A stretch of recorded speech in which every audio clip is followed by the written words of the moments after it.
So, Gavin, So, boss.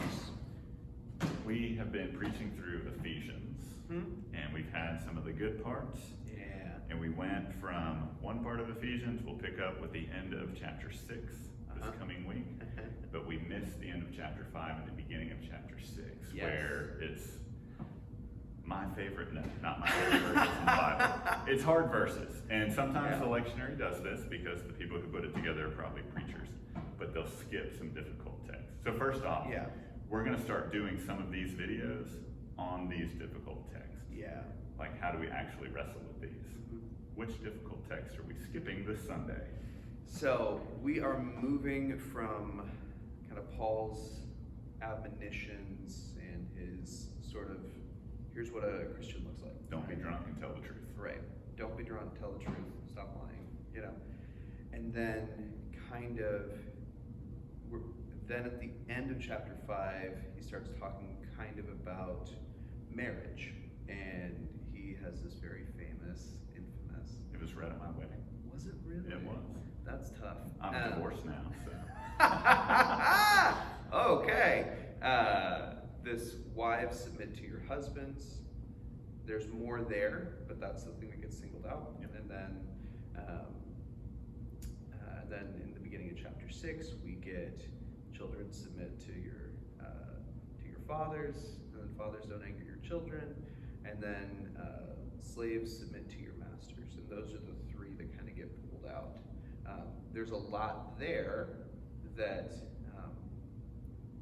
it's not that it totally flips it, but it is that it makes more sense of it. Contextually, this does matter a lot. Yeah.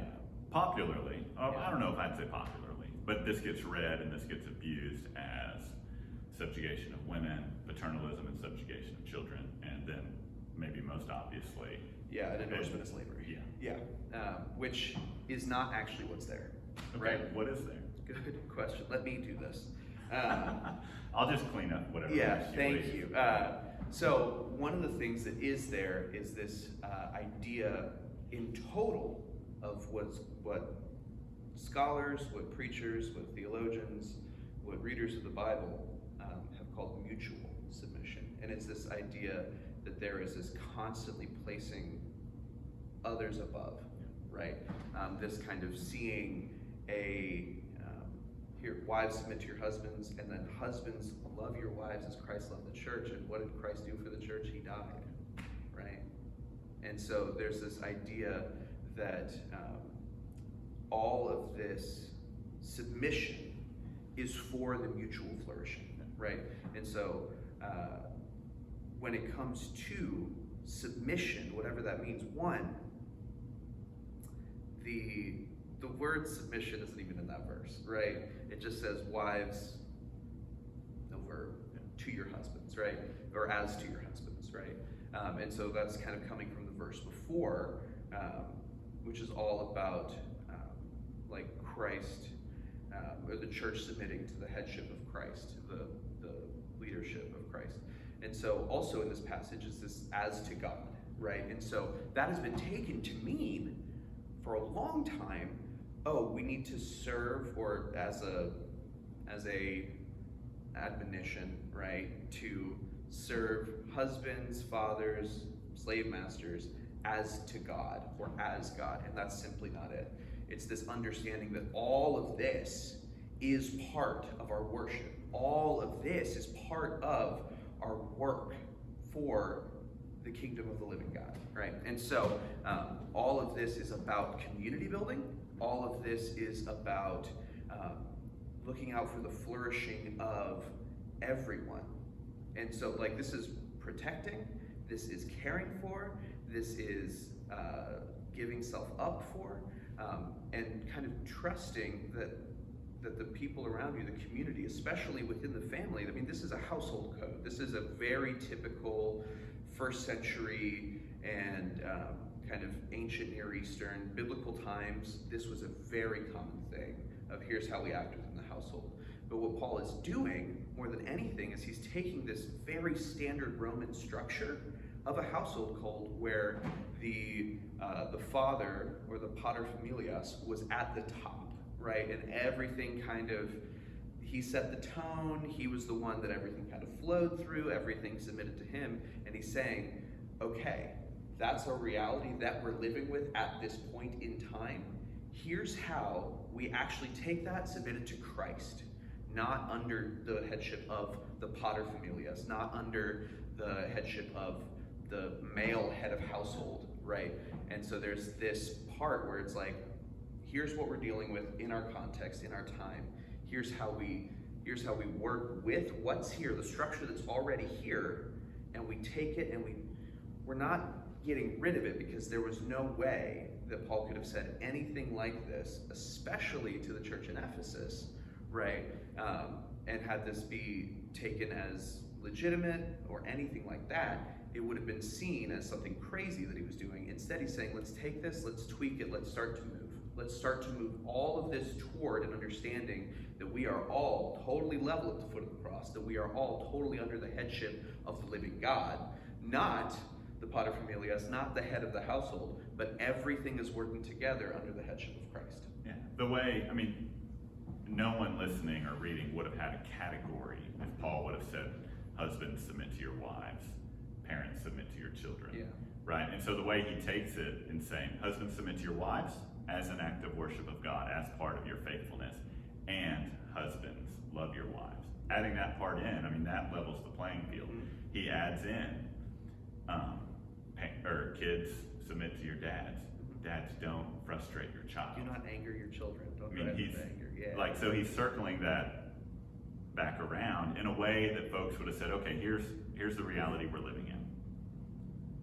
But we're living in a reality beyond this. Yes. We can't function outside of society. None of us can. We're all subject to the air we breathe and the water we swim in. Yeah. But we can look at it differently, and that's what I think Paul's doing. Yes. Another thing with the bit about the slaves submit to your masters, I think we would all maybe prefer that not be in the Bible because it's been misused. And I also think it would have been great if Paul would have had just an outright admonition against slavery. Yeah. But it's interesting, you and I recently read an article.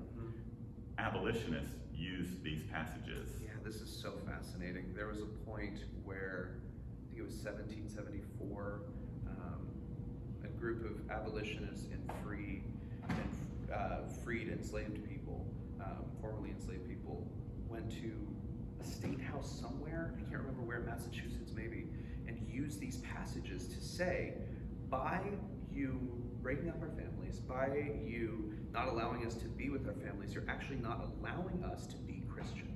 And so this was used as a form of fixing justice, fixing injustice. This was something that was used by people to say, you're not letting me be a father. You're not letting me not drive my children to anger because you're taking my children away from me. You're not letting this happen. You're not letting us be Christians. And so while these passages are problematic, absolutely, no one's saying they're not. What we are saying is that there is a way to use these passages, and has been used for a long time, for hundreds of years, as a form of a corrective against an injustice. And so what we're trying to do today is, how can we use this now to be a corrective against injustices, against women, against children, against people of color who enslaved peoples in the past? How can we use this as a corrective to injustices? And so when we are talking about what do we do with these difficult passages, what's been done? How has it been used? By our Christian ancestors, by our Christian forebearers, how has this been used? And that's what Paul was doing. He was doing a corrective to an injustice in his day, right? By saying, fathers, don't drive your kids to anger. Ooh, that's a crazy thing to say. To say, husbands, love your wives and give yourself up for them. That's a crazy thing to say. To say, slaves, submit to your masters, but then several verses later to say, masters, do the same thing to your slaves. Submit to them as well. That was the craziest thing he wrote in that entire passage. I mean, this passage, it is problematic, and it's not just, to middle-class white guys in Texas saying this. Yeah. Abolitionists were saying it, but it's Paul making a liberative claim through the unjust structures of the day. Yes. Husbands have a responsibility to their wives. The wives aren't their property. Correct. Husbands have a responsibility to their children. Yes. Fathers have a responsibility to their children. Children aren't their property. Yes. Masters have a responsibility to their enslaved folks. The property question's a little bit fuzzier there, but Right. Paul's pretty clear. You submit to that guy. Yes. Because he's your brother too. Yes, and all of this wrapped up under this is your service to God, who does make all things equal and all things new. So, we're not skipping that one. We actually talked about it. Yeah, we did. I'm sure we'll find some other ones. Maybe we'll find the one about dividing up the woman into 12 pieces and shipping her on her way. There's really crazy stuff in the Bible. You know, if your school district wants to ban really crazy books, they might not want to start with the Bible. Yikes. Thank you. Thanks.